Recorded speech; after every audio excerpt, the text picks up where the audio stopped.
Innal hamdalillah nahmaduhu wa nasta'inuhu wa nastaghfiruh wa na'udzu billahi min shururi anfusina wa sayyiati a'malina. Innahu man yahdihillahu fala mudilla lahu wa man yudlil fala hadiya lahu.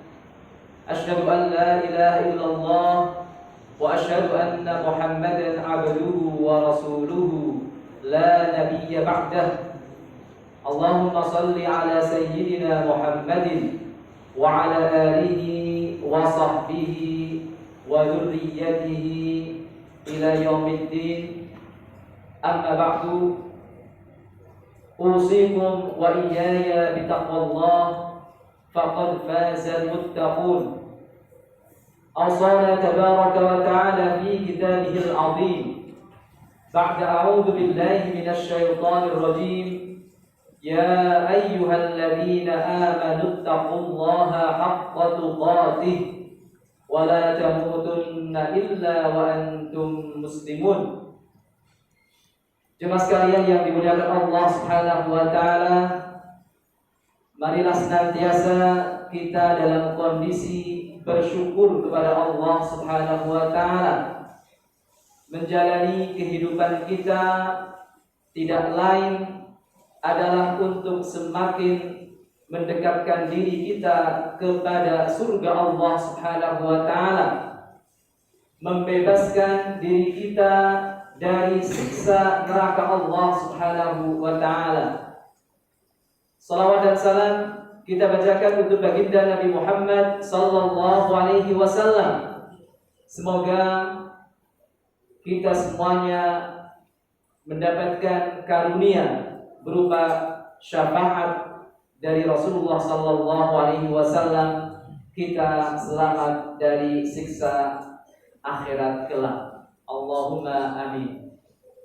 Jemaah sekalian yang dimuliakan Allah Subhanahu wa taala, untuk bisa bersyukur dan hidup di dunia dengan selalu berorientasi akhirat, maka hal praktis yang harus selalu kita hadirkan dalam hati kita adalah menghadirkan rasa takut kita kepada neraka Allah Subhanahu wa taala. Rasa takut yang akan meringankan kita menjauhi perbuatan-perbuatan maksiat yang tidak lain adalah pintu-pintu neraka. Yang kedua adalah dengan menghadirkan rasa rindu kita kepada surga Allah Subhanahu wa taala. Rasa rindu yang akan membuat kita bersemangat, kita beramal ibadah walaupun terasa berat, tapi dengan terus mengharap kebahagiaan surga Allah Subhanahu wa taala. Itulah yang dilakukan oleh orang-orang yang bertakwa, hidup di dunia tapi orientasinya adalah kebahagiaan dan keselamatan di akhirat. Jemaah sekalian yang dimuliakan Allah Subhanahu wa taala, hendaknya kita umat Islam bersyukur bahwa agama Islam adalah risalah terakhir dari Allah Subhanahu wa taala. Yang dengan demikian maka Allah Subhanahu wa taala takdirkan agama Islam adalah agama yang abadi. Umat Islam adalah umat yang abadi yang akan terus ada hingga hari kiamat nanti. Walaupun memang jemaah sekalian yang dimuliakan Allah Subhanahu wa taala, ada negeri-negeri Islam yang sudah tidak bisa kita katakan sebagai sebuah negeri Islam, karena umat Islam di dalamnya telah punah, telah menjadi minoritas ataupun hilang sama sekali. Namun demikian akan ada umat Islam di negeri-negeri yang lain yang tumbuh, yang berkembang, yang mengusung risalah terakhir ini menjadi bukti bahwasanya orang-orang yang tidak beriman kepada Allah Subhanahu wa taala adalah orang-orang yang membangkang petunjuk yang Allah Subhanahu wa taala turunkan kepada Rasulullah sallallahu alaihi wasallam, sehingga mereka akhirnya layak untuk mendapatkan siksa neraka. Jemaah sekalian yang dimuliakan Allah Subhanahu wa taala, di antara hal yang sangat mencekam dilalui oleh umat Islam mengalami kondisi yang kritis adalah dengan munculnya paham komunisme pada abad ke-19 yang lalu. Saat itu banyak orang beranggapan bahwa telah datang kiamat umat beragama. Tidak akan ada lagi kebebasan beragama. Komunisme yang sudah rampung, disusun, kemudian disosialisasikan oleh kaum terpelajar, akhirnya pada tahun 1017 telah terwujud dalam sebuah sistem negara. Lenin memimpin revolusi Bolshevik untuk menerapkan paham komunisme dalam sebuah negara. Maka jemaah sekalian yang dimuliakan Allah Subhanahu wa taala, mulai saat itu berdirilah negara komunis yang sangat besar. Rusia ataupun bentuk Uni Soviet itu luasnya sampai 22 juta kilometer. Cina 9 juta kilometer. Belum lagi negara-negara yang akhirnya dipengaruhi dan diinvasi sehingga menjadi negara-negara komunis. Jemaah sekalian yang dimuliakan Allah Subhanahu wa taala, kaum komunis sangat memusuhi umat Islam. Walaupun sebenarnya di negerinya sendiri, di tempat kelahiran komunisme, sangat wajar ketika mereka membenci agama. Karena saat itu agama memang menjadi penghalang bagi kemajuan ilmu pengetahuan, bagi kemerataan dan keadilan. Tapi sungguh sangat tidak wajar kalau tuduhan tidak adil, tuduhan anti kemajuan dialamatkan kepada Islam. Islam yang telah mendirikan peradaban kemanusiaan yang sangat agung. Oleh karena itu jemaah sekalian yang dimuliakan Allah Subhanahu wa taala, langsung bisa kita pahami bahwasanya kebencian mereka kepada umat Islam bukan karena sesuatu yang logis, tetapi hanya karena mereka memandang Islam dan umat Islam menjadi penghalang bagi tersebar luasnya, membesarnya paham komunisme. Oleh karena itu jemaah sekalian yang dimuliakan Allah Subhanahu wa taala, ketika paham komunisme menyebar di negeri-negeri Islam, bisa kita pahami bahwasanya semua itu melalui sejarah berdarah. Bisa kita lihat jemaah sekalian yang dimuliakan Allah Subhanahu wa taala dalam sejarah bahwasanya umat Islam yang gugur karena penyebaran komunisme ini di Asia Tengah, di negara-negara Kaukasus mencapai jutaan jiwa. Puluhan ribu masjid, sekolah Islam di bumi hanguskan. Bahkan ada sebuah negeri yang dulunya adalah negeri Muslim hilang dari sejarah. Sebuah wilayah yang sangat indah di Ukraina bernama Crimea adalah dulunya negeri Islam, tapi karena komunisme tidak lagi menjadi negeri Islam. Namun demikian jemaah sekalian yang dimuliakan Allah Subhanahu wa taala, seperti khatib ungkapkan di awal ini, Islam adalah risalah terakhir.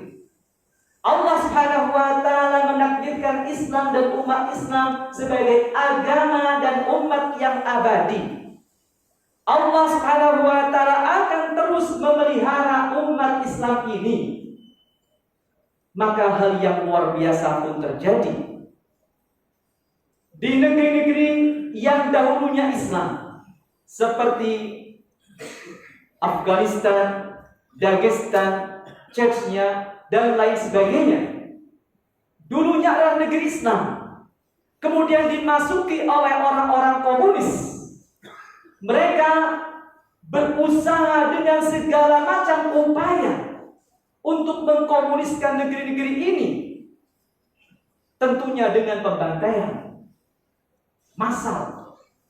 Tapi ternyata Allah Subhanahu wa taala memelihara umat Islam 70 tahun semenjak masuknya mereka ke negeri-negeri itu.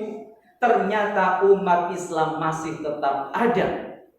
Dan sebaliknya, militer komunis keluar dari negeri-negeri itu dalam kondisi yang kalah. Memang jumlah umat Islam di negeri-negeri itu berkurang drastis. Bukan karena mereka mengubah ideologi mereka, mengubah keimanan mereka, tapi lebih disebabkan karena mereka menjadi korban-korban pembantaian. Bahkan jemaah sekalian yang dimuliakan Allah Subhanahu wa taala, Allah menampakkan kekuasaannya di ibu kota komunisme sendiri, yaitu di Rusia. Umat Islam saat ini persentase mereka adalah 20%. Menunjukkan jemaah sekalian yang dimuliakan Allah Subhanahu wa taala, Islam adalah agama yang abadi. Islam adalah agama yang sesuai dengan fitrah manusia, dimanapun mereka berada dan kapanpun mereka itu hidup. Adapun kita jemaah sekalian yang dimuliakan Allah Subhanahu wa taala, hendaknya terus tetap berhati-hati. Karena sebuah ideologi tidak mengenal kata mati. Ideologi akan terus ada dan akan terus bergerak. Dan mereka dari awal sudah sangat membenci dan memusuhi umat Islam. Ada seorang tokoh komunisme Rusia mengatakan, komunisme tidak akan pernah menyebar di negeri-negeri timur sebelum kita bisa menjauhkan orang-orangnya dari batu yang mereka sembah di negeri Hijaz, atau sebelum kita hancurkan agama Islam. Oleh karena itu jemaah sekalian yang dimuliakan Allah Subhanahu wa taala, kehati-hatian harusnya selalu kita hadirkan. Sikap kita memelihara generasi Islam harus selalu kita lakukan. Karena walaupun mereka itu salah satu doktrin mereka adalah ateisme. Ateisme tidak mengakui keberadaan Tuhan, keberadaan Allah Subhanahu wa taala. Ateisme juga berarti mengingkari segala sesuatu yang seharusnya diyakini oleh setiap orang yang beragama. Mereka mengingkari adanya wahyu, mengingkari kenabian, mengingkari akhirat, mengingkari pertanggungjawaban di akhirat. Mereka, di antara mereka juga ada yang mungkin mengakui adanya Tuhan, tapi pengakuan itu tidak berlanjut kepada keharusan untuk hidup beragama, untuk taat kepada aturan yang telah Allah Subhanahu wa taala turunkan. Di antara mereka juga ada yang mengkampanyekan bahwasanya harus dilakukan pembaharuan Al-Qur'an. Dihapusnya ayat-ayat yang kata mereka sudah tidak relevan. Kemudian mengingkari keberadaan hadis-hadis Rasulullah sallallahu alaihi wasallam. Jemaah sekalian yang dimuliakan Allah Subhanahu wa taala, sebenarnya komunisme bukan hanya musuh umat Islam. Komunisme adalah musuh kemanusiaan. Karena jemaah sekalian yang dimuliakan Allah Subhanahu wa taala, Allah Subhanahu wa taala menciptakan manusia sebagai makhluk yang unik, makhluk yang terdiri dari jasad, dari ruh, dari nafas. Manusia mempunyai nafas. Nafas inilah jemaah sekalian yang dimuliakan Allah Subhanahu wa taala, yang sudah ada sebelum manusia dilahirkan, yang terus ada selama manusia hidup di dunia, dan akan tetap ada walaupun manusia sudah meninggalkan kehidupan dunia ini. Allah Subhanahu wa taala berfirman, "Wa nafsin wa ma sawwaha fa'alhamaha fujuraha wa taqwaha qad aflaha man zakkaha wa qad khaba man dassaha." Kemudian Allah Subhanahu wa taala menciptakan manusia dari jasad. Jasad adalah wujud fisik untuk kehidupan nafs di dunia ini. Jasad Allah Subhanahu wa taala ciptakan dari materi bumi, yaitu tanah. Sementara yang ketiga adalah Allah Subhanahu wa taala meniupkan ruh dalam makhluk manusia ini. Allah Subhanahu wa taala berfirman, "Tsumma sawwahu wa nafakha fihi min ruhi wa ja'ala lakumus sam'a wal absara wal afidah." Surat As-Sajdah ayat 9. Jemaah sekalian yang dimuliakan Allah Subhanahu wa taala, adanya ruh dalam diri manusia membuat manusia mempunyai nurani, mempunyai norma, mempunyai idealisme. Manusia tanpa ruh bukanlah manusia. Manusia tidak lain adalah makhluk yang sangat jahat, seperti binatang ataupun mungkin seperti setan. Oleh karena itu jemaah sekalian yang dimuliakan Allah Subhanahu wa taala, ketika paham komunisme mengingkari adanya Allah Subhanahu wa taala, mengingkari segala sesuatu yang terkait dengan keimanan, maka sama saja mereka mengingkari adanya ruh yang Allah Subhanahu wa taala tiupkan kepada manusia. Maka dengan paham yang seperti ini, manusia akan menjadi makhluk yang tega membunuh orang lain tanpa nurani, menghancurkan negeri demi kekuasaan, merusak alam semesta yang menjadi sumber kehidupan manusia, menciptakan senjata-senjata pemusnah massal.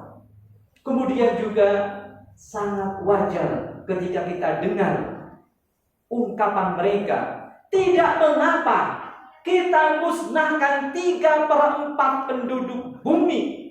Yang penting adalah 1/4 yang masih survive adalah orang-orang yang menganut paham komunisme. Jemaah sekalian yang dimuliakan Allah Subhanahu wa taala, apa yang hendaknya kita lakukan agar kita selalu terbentengi dari paham komunisme ini? Umat Islam tidak perlu membuat hoax, tidak perlu membuat propaganda di media-media. Islam adalah ajaran yang sangat agung, ajaran yang selalu dibutuhkan oleh siapapun, yang selalu cocok untuk kehidupan manusia semuanya. Umat Islam hanya perlu kembali kepada prinsip-prinsip Islam yang lurus, akidah yang benar, menghadirkan ajaran-ajaran Islam dalam seluruh sisi kehidupan umat. Islam tidak perlu dipaksakan. Islam hanya perlu diajarkan. Oleh karena itu jemaah sekalian yang dimuliakan Allah Subhanahu wa taala, itu semuanya karena Islam adalah diturunkan oleh Allah Subhanahu wa taala. Allah yang menciptakan kita semuanya. Allah yang Maha tahu apa yang kita butuhkan, apa yang penting untuk kita, dan juga Allah yang Maha tahu apa yang akan menghancurkan kita. Allah Subhanahu wa taala berfirman, "Ala ya'lamu man khalaq wa huwal latiful khabir." Allah Subhanahu wa taala yang menciptakan kita, maka Allah Subhanahu wa taala yang paling mengetahui kita, dan Allah Subhanahu wa taala menurunkan ajaran Islam. Aqulu qouli hadza wa astaghfirullah li wa lakum fastaghfiruhu innahu huwal ghafurur rahim. Allahumma shalli ala sayyidina Muhammad wa ala ali sayyidina Muhammad. Innal hamdalillah والصلاة والسلام على رسول الله وعلى آله وأصحابه ومن والاه لا حول ولا قوة إلا بالله أوصيكم وإياي بتقوى الله فقد فاز المتقون أوصانا تبارك وتعالى في كتابه العظيم بعد أعوذ بالله من الشيطان الرجيم يا أيها الذين آمنوا اتقوا الله حق تقاته ولا تموتن إلا وأنتم مسلمون عباد الله ادعوا الله تعالى وأنتم موقنون بالإجابة اللهم اغفر للمسلمين والمسلمات والمؤمنين والمؤمنات الأحياء منهم والأموات إنك سميع قريب مجيب الدعوات اللهم آت نفوسنا تقواها وزكها أنت خير من زكاها أنت وليها ومولاها ربنا لا تزغ قلوبنا بعد إذ هديتنا وهب لنا من لدنك رحمة إنك أنت الوهاب اللهم أحسن عاقبتنا في الأمور كلها وأجرنا من خزي الدنيا وعذاب الآخرة ربنا آتنا في الدنيا حسنة وفي الآخرة حسنة وقنا عذاب النار وصلى الله على سيدنا محمد وعلى آله وصحبه وبارك وسلم والحمد لله رب العالمين إن الله يأمر بالعدل والإحسان وإيتاء ذي القربى وينهى عن الفحشاء والمنكر والبغي يعظكم لعلكم تذكرون فاذكروا الله يذكركم واشكروه على نعمه يزدكم واسألوه من فضله يؤتكم ولذكر الله أكبر وأقم الصلاة الله